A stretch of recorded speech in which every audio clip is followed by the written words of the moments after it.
Good evening দর্শক। তা আপনার স্বাগত আমার একেএন টিভি চ্যানেলে।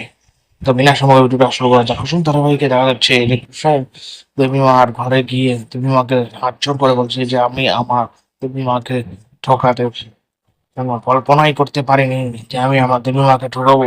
আমি কোনো মুহূর্তে দেবীমাকে ঠকাতে চাই না।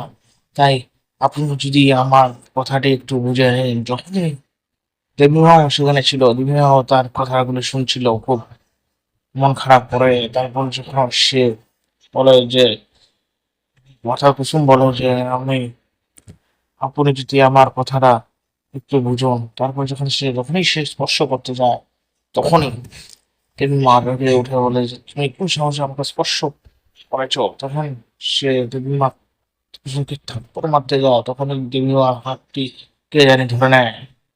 দেখা যায় যে সেই হাতটি ধরেছে আয়ুষ এবং বলে যে আমি আমার বউয়ের আমার কিছুতেই সহ্য করবো না, আর কিছুতেই সহ্য করবো না আমি।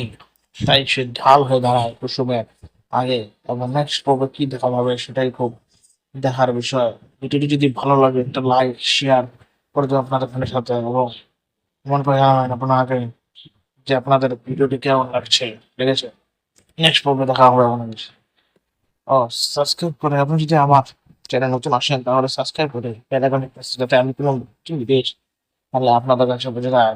যদি ভালো লাগলে লাইক করে যাবেন। ধন্যবাদ আমাদের দর্শক দেখার জন্যে।